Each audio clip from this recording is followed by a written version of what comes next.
So passengers and tourism developed. We've got the railroads coming in here, and so they started promoting Elkmont, the beautiful Elkmont country, the Knoxville and Augusta, and the Little River Railroad.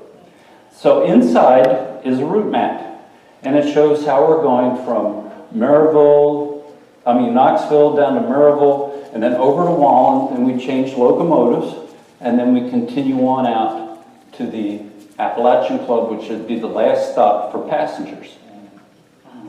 So also in here is a timetable.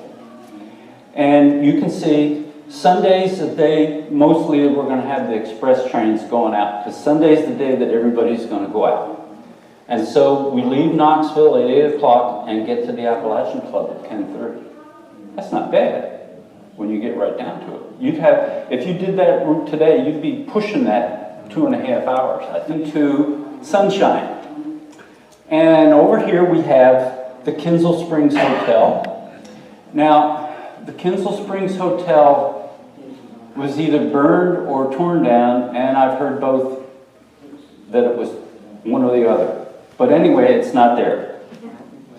This building here, not 100% sure what it was there for. Maybe it was a place where you would be greeted as you got off the train. The platform where you would get off, and both of those are gone. And now we've got a swinging bridge here. What do you think? Still there. It's still there. This is from the other side of the river looking back to where the Kinsel Springs Hotel was. And that's what the Kinsel Springs Hotel looked like. Then, from the porch, this photo was taken. We can see a train coming in over here on the left, coming down to the platform. These gentlemen are waiting for it. And there's another hotel back over here. And that is the Sunshine Rest Cottage. Now, originally, it was a ladies-only hotel. This is for the workers, the female workers in Knoxville. They could come and have a place to get away from the summer heat. Well, that didn't work out too well.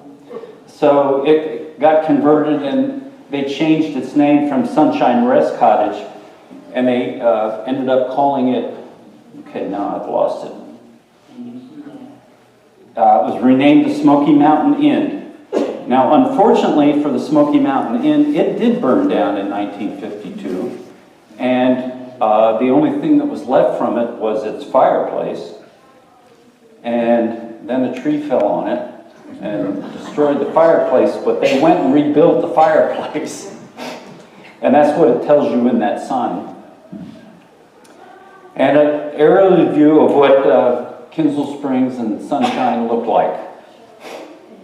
Now our train continues on, and notice now we've got an open air car, and I guess that would be good, because most of these people are going to be going out there between Memorial Day and Labor Day, because that's when the heyday was, you know, the hot weather and so on, and that's where they would go. So then along the line, they've just gotten past the sinks, and the train stops. And there's a man there with a camera. His name is Jim Shelton. Now, y'all have heard of the Walker sisters, right? Did you know that one of them got married? Married Jim Shelton. And so Jim Shelton works for the Little River Lumber Company, works Monday through Saturday for them. On Sunday, he's a photographer. And he gets out there with his camera, and he takes the picture. Everybody kind of gets to the side of the train. Some people get off. And then everybody gets back on the train, and it continues on. Jim goes back home. And his home was near where the Walker sisters' cabin is today. He had a dark room. And you can see his son over here. He's fishing. And I guess he's sitting here waiting for film to develop. And it's not like he went down to the drugstore. He had to do all the work himself. So that afternoon, when the train was coming back through Metcalf Bottoms, he would get on the train and go through and sell the souvenir photographs. So he made money working for the railroad, and then he made money doing photographs.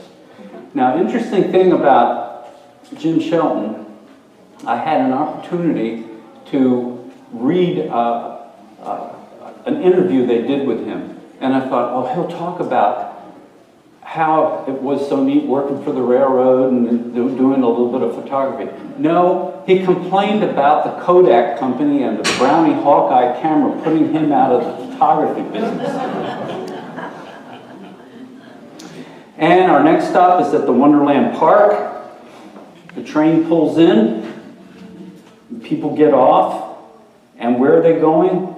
Up to the beautiful Wonderland Hotel with its fountain out front. And that's the way it looked when it opened in 1912, I think it was. Now our train continues on and we pull into beautiful downtown Elkmont.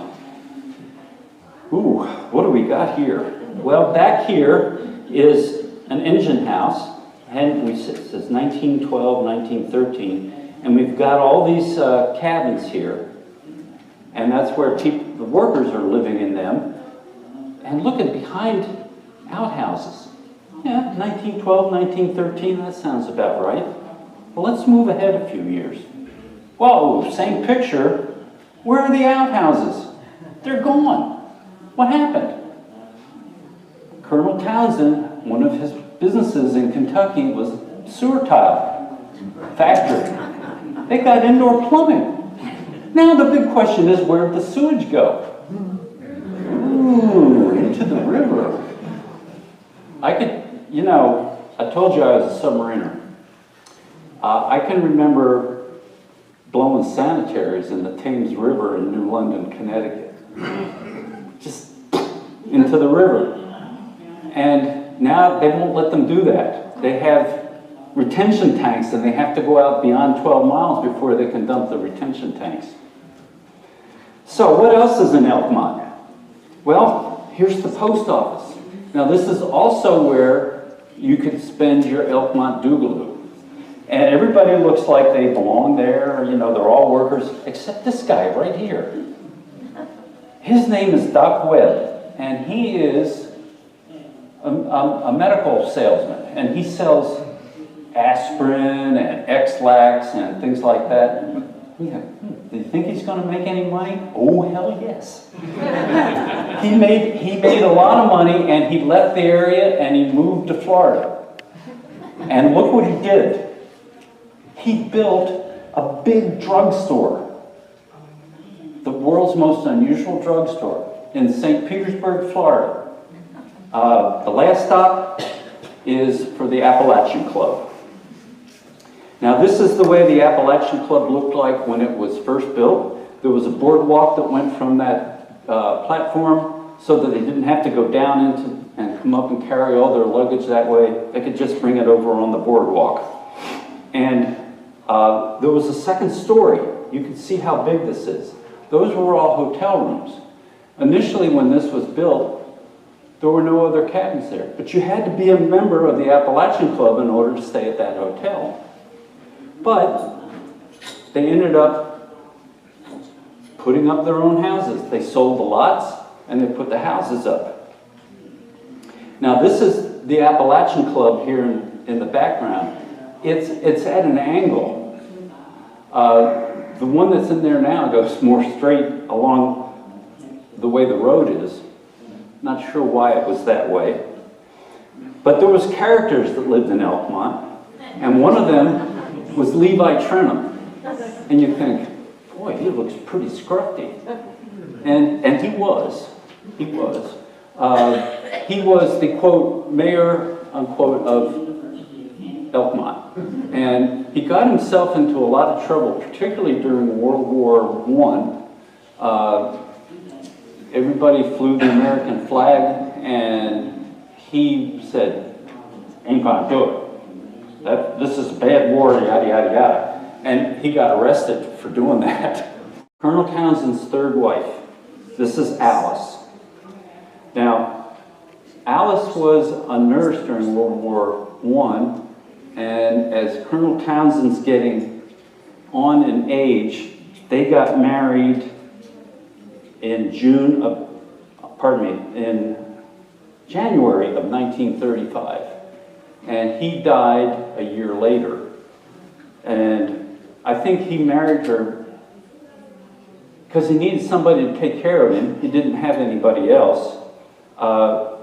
She wanted to build cabins in Elkmont. And so she did. By the way, she died in 1969. This was Happy Landings. This was her house. The Spence cabin is right behind it. Now, she built the Spence cabin, but it doesn't have it. The Spence cabin is called Spence cabin because the park names all those homes after the last person that was in them. So the Spence cabin is called that because the Spences were there. Anyway, Happy Landings was struck by lightning in 1968. Poor Alice, she had dementia, and I don't think she knew that her home ever burned down, but it was hit by lightning and burned to the ground. Beyond this point, no more passenger cars, no more rod locomotives. This is the land of the geared locomotives. Now, there were three kinds of geared locomotives.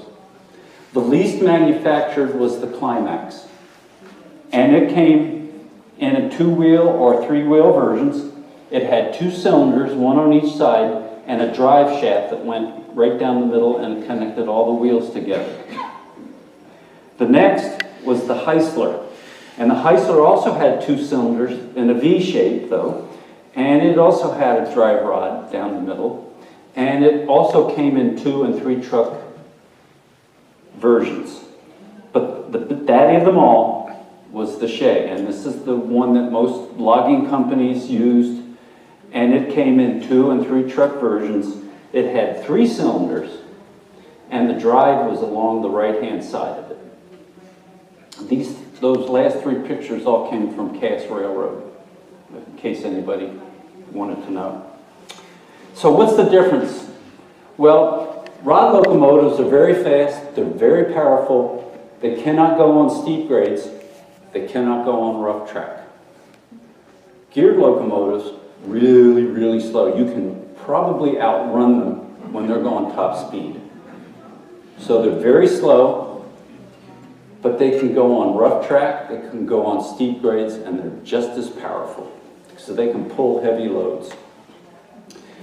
So,